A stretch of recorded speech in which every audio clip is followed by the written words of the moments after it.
5 reasons. Men over 60 should never get a girlfriend. Society lies to you, it sells an illusion. You are told that growing older means finding someone to share the quiet moments with, or your life is incomplete. They call it companionship. Look closer, step back, open your eyes. For decades you have been conditioned to believe the sunset of your life requires a co-star. The world paints a man over 60 without a partner as a tragic, lonely soul desperate to fill a void. This is a trap. You are 60 now, or older. You have survived. You fought the brutal battles of youth, navigated career and duty, and carried heavy burdens casually placed on your shoulders. You earned every scar. You paid your dues. Now the deafening noise settles, the dust clears. You stand at the threshold of your most fiercely independent chapter. Why invite chaos back in? Why hand the keys of your kingdom to a stranger? Today we dismantle a myth. We will examine the reality of late-life dating through the cold, clear lens of Stoicism and behavioral psychology. Here are 5 undeniable reasons a man over 60 should never get a girlfriend. This is not bitterness. It is not anger. It is preservation. It is recognizing the untouchable value of your hard-won peace. When you understand what you are risking versus the illusion of what you are gaining, the desire to chase a relationship evaporates. You're not broken. You need no saving. You're a complete battle-tested entity who earned the right to exist. Listen carefully. Take a breath. Reclaim your empire. Let us begin with the first reason, the profound erosion of your hard-earned peace. Think about your morning. You wake up, you make your coffee, you sit in absolute silence. There is no argument. There is no lingering tension from the night before. There is only the quiet, steady, unbroken rhythm of a life that finally belongs entirely to you. For the vast majority of your adult life, your entire existence has been defined by the incredibly heavy obligation of compromising your desires to accommodate the endless needs of others. You negotiated with demanding bosses, compromised with your previous spouse, sacrificed for your children, and bent backward for a society that relentlessly demanded your compliance. Every single decision, from the car you drove to the exact temperature of the room you slept in, was filtered through the preferences of someone else. That era is over. You survived it. You paid the toll. Now you have built a sanctuary. It might be a sprawling house, or it might be a small, quiet apartment. The square footage is completely irrelevant. What matters is the unquestionable sovereignty you hold within those walls. You are the absolute king of this domain. If you want to leave a book on the table for 3 weeks, it stays exactly there. If you decide to eat a simple dinner at midnight or watch a documentary in complete darkness, you just do it. You answer to no one. You explain nothing. Introducing a girlfriend into this delicate, perfectly balanced ecosystem is like throwing a heavy stone into a completely still glass-like pond. The violent ripples immediately disrupt everything. Suddenly, the exquisite silence of your mornings is replaced by the mandatory expectation of conversation. Your carefully curated, deeply comforting routines are abruptly subjected to the chaotic, unpredictable schedules and whims of another human being. You are forced once again to step back onto the exhausting treadmill of compromise. Why would you do this? At 30, compromise is an evolutionary necessity because you are actively building a foundation for a future family. At 60, compromise is nothing but the unnecessary, painful dismantling of your own peace. Behavioral psychology clearly demonstrates that as we age, our neurological tolerance for environmental and emotional friction dramatically decreases. Our nervous systems are simply no longer designed to handle the constant low-level grinding stress of accommodating a new partner's quirks, subtle demands, and inevitable emotional fluctuations. You drop the rope. You step back. You must understand that true peace is never just the absence of noise. True Stoic peace is the profound, unshakable alignment between your internal desires and your external reality. When you bring a romantic partner into your life at this late stage, you are voluntarily surrendering control of that hard-won reality. You have spent a lifetime carrying the heavy emotional baggage of others. A new relationship instantly demands your attention, your continuous validation, and your precious energy to soothe insecurities that simply do not belong to you. You become reactive. You lose your center. Instead of being the deeply rooted tree that remains unshaken, you volunteer to be blown around by someone else's emotional wind. Do not trade the silent, majestic power of your personal freedom for the highly conditional, notoriously fragile illusion of late-life romance. The price is astronomical. Your peace is your greatest asset. Guard it with your life. Let us move to the second reason. The vulnerability of your financial fortress. Look at your hands, look at your life. You worked relentlessly, you bled for this, every single dollar resting safely in your bank accounts, every investment you painstakingly researched, and every asset you acquired represents thousands of hours of irreplaceable life energy that you traded away in the prime of your youth. Your financial stability is not merely a number on a digital ledger or a piece of paper. It is the absolute physical manifestation of your life's labor acting as the concrete foundation that guarantees your autonomy and permanently protects you from the terrifying indignities of a vulnerable old age. You built a wall, you secured your future. Do not gamble it now, do not be foolish. When you invite a new romantic partner into your world at 60, you are inevitably threatening the structural integrity of that heavily fortified financial kingdom. You are stepping blindly into the unpredictable, often messy economic history of a complete stranger. You do not truly know their hidden debts, their deeply ingrained spending habits, or the impending financial catastrophes of their adult children that will almost certainly bleed into your carefully managed reality. Society romanticizes late-life love. The reality is brutal. Romance is expensive.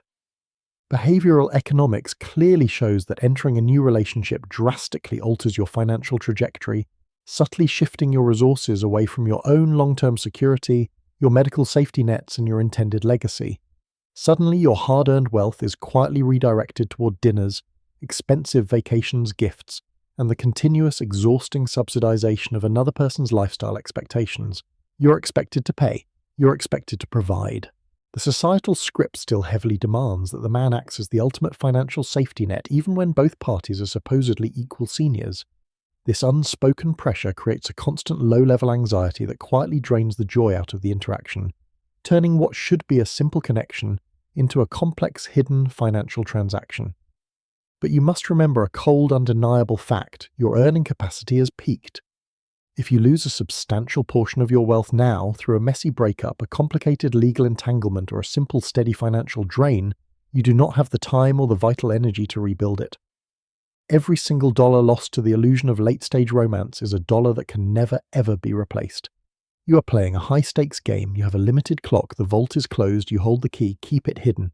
A Stoic man understands that true unshakable freedom requires absolute material independence, and he vehemently refuses to risk his life's work on the incredibly fragile, statistically doomed prospect of modern dating.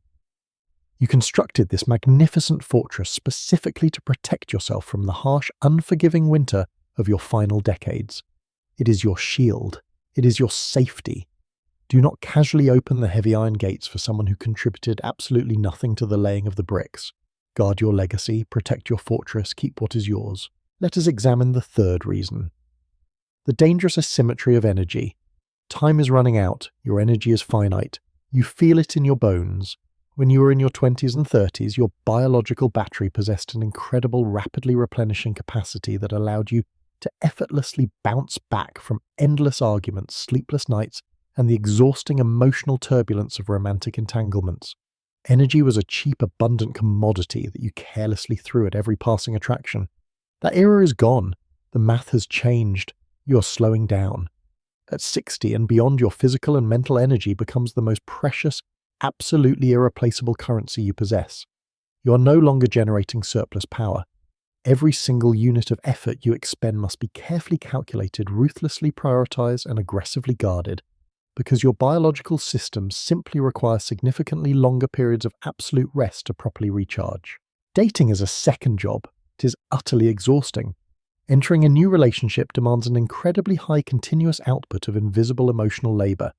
It requires planning elaborate dates, engaging in prolonged text conversations, pretending to be endlessly fascinated by trivial stories, and constantly validating the complex emotional needs of a partner who is likely carrying decades of unresolved insecurities. It requires you to be permanently projecting an idealized version of yourself when you truly just want to relax in silence. You're retired. Do not go back to work. Behavioral psychology highlights the destructive phenomenon of cognitive overload, and at your age, the mental bandwidth required to successfully integrate a new complicated person into your established life is catastrophically draining. Instead of using your highly limited, precious daily energy to optimize your physical health, pursue your deepest personal passions, or simply enjoy the profound beauty of absolute stillness, you're actively leaking it away to maintain a romantic facade. Then there is the devastating asymmetry of lifestyle desires that inevitably destroys your peace. Society aggressively pushes the exhausting manufactured narrative that your golden years must be filled with constant manic activity to be considered successful. Your new partner will almost certainly want to travel the world, attend crowded social gatherings, host dinner parties, and drag you to endless noisy events with other couples you do not actually know or care about. She will frame this frantic movement as living life to the fullest. You will call it a nightmare. You have already travelled the globe. You have already attended the superficial parties. You have already smiled politely through 1,000 completely meaningless conversations. You have already proved your social value to a world that ultimately does not care. You just want to rest. You want to read. You want to breathe. Stoicism clearly teaches us to direct our incredibly finite resources exclusively toward the things we can completely control and the quiet pursuits that genuinely enrich our internal character. Spending your rapidly depleting life force to play the tiring, repetitive, highly unpredictable games of modern courtship is a tragic, irreversible misallocation of your ultimate biological wealth.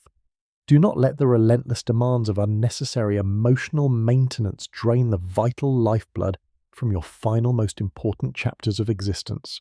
Preserve your strength, direct your focus inward, keep your energy for yourself. Let us look at the fourth reason. The catastrophic collision of past baggage. Nobody is a blank slate. You are not. She is not. By the time a human being reaches their 6th decade on this earth, they have accumulated a massive invisible mountain of emotional scars, deeply entrenched habits, and unresolved psychological traumas. When you are young, you are building a life together from the ground up, navigating the world with a sense of shared discovery and mutual adaptability. That is impossible now. The concrete is set. The mold is cast. You are not just bringing a woman into your life. You are inheriting an incredibly dense, highly complicated history that you had absolutely no part in creating. You're adopting her bitter resentments toward an ex-husband. You are absorbing the financial anxieties of her past mistakes. You are stepping directly into the chaotic, deeply dysfunctional gravitational pull of her adult children and their endless, exhausting life crises. You become an intruder. You're immediately judged. Her family will look at you with deep suspicion, subtly questioning your motives and silently worrying about the ultimate destination of their inheritance. You will be expected to attend exhausting family gatherings where you have no shared memories, forced to sit awkwardly in the corner while they recount stories from a past you do not belong to. You'll be asked to compromise your own quiet weekends to accommodate the loud, chaotic energy of grandchildren that are not your own blood. It is not your burden. You do not carry it. Behavioral psychology clearly demonstrates that as individuals age, their neurological pathways become incredibly rigid, making them highly resistant to any meaningful behavioral change. The annoying habits she has, the passive-aggressive communication style she developed as a survival mechanism in her previous marriage, and her fundamental worldview are completely permanent. She will not change. Do not even try.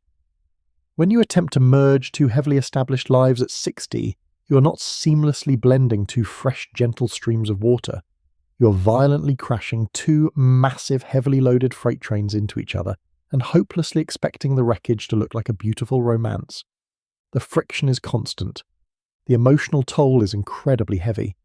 You spent a lifetime clearing the unnecessary emotional clutter from your own mind.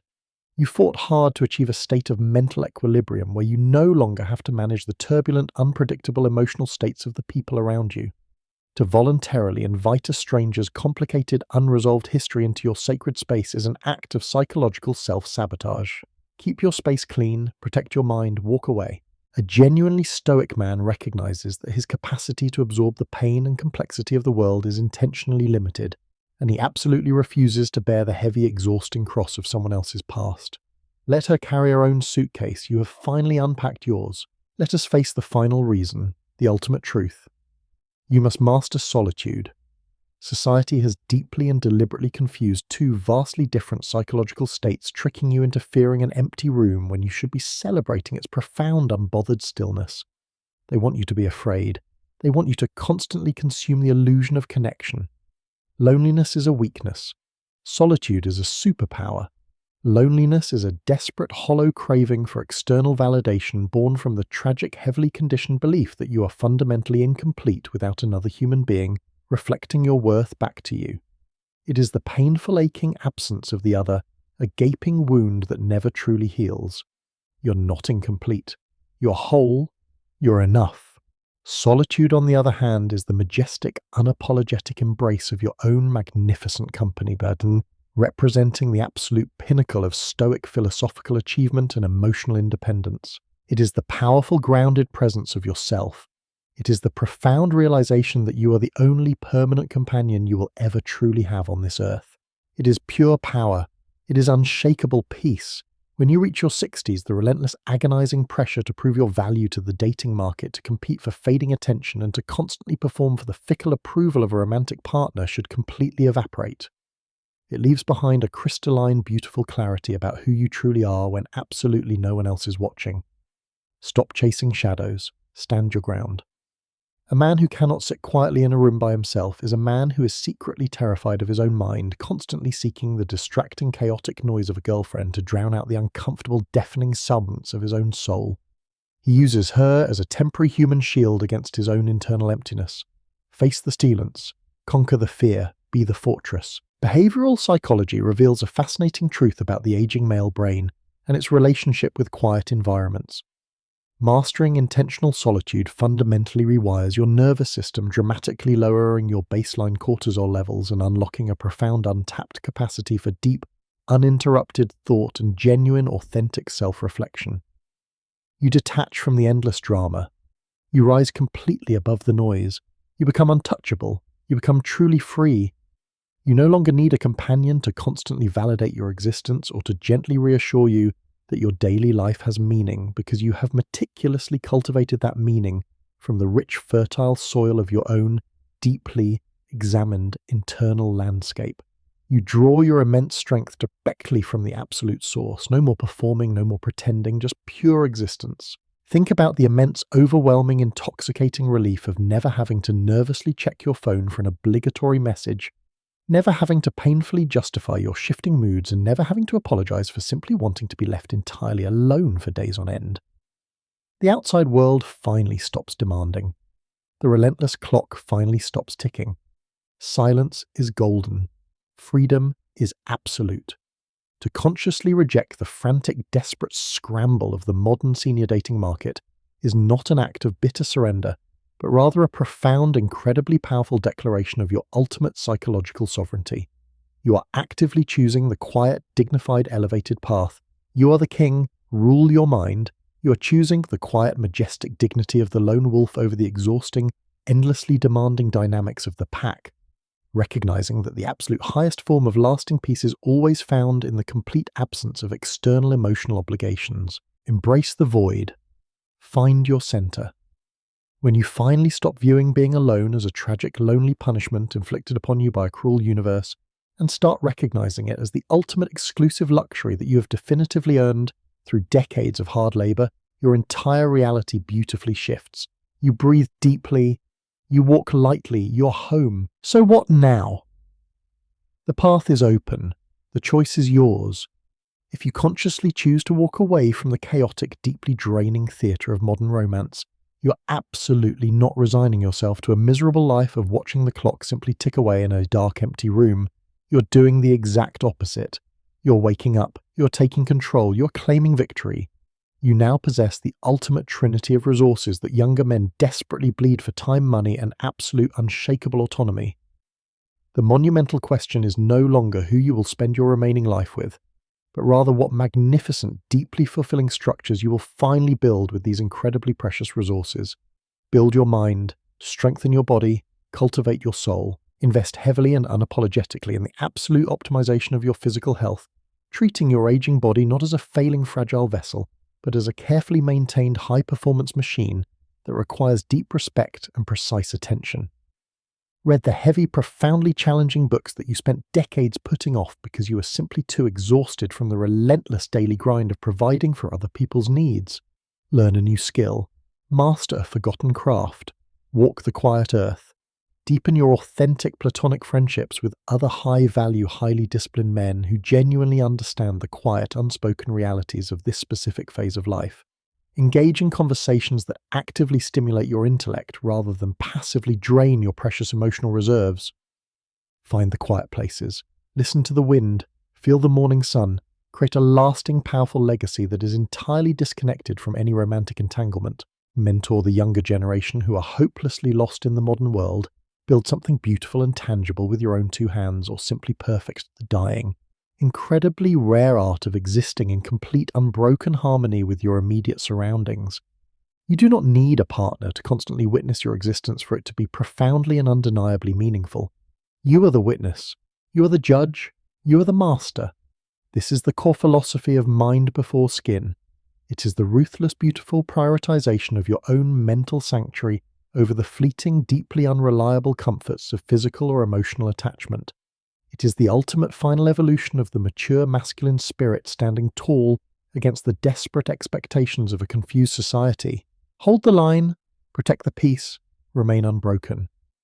As the screen slowly fades to black, I want you to sit in the quiet of your room and truly reflect on the incredible peace you have already managed to build. Look around your personal sanctuary. Feel the absolute comforting stillness of a life that finally belongs entirely unquestionably to you. What is the one specific, beautiful aspect of your independent life that you would absolutely refuse to trade for any romantic relationship? Leave your quiet truth down below in the comments. Let us build a silent brotherhood of men who deeply understand the immense, untouchable power of walking this final path alone.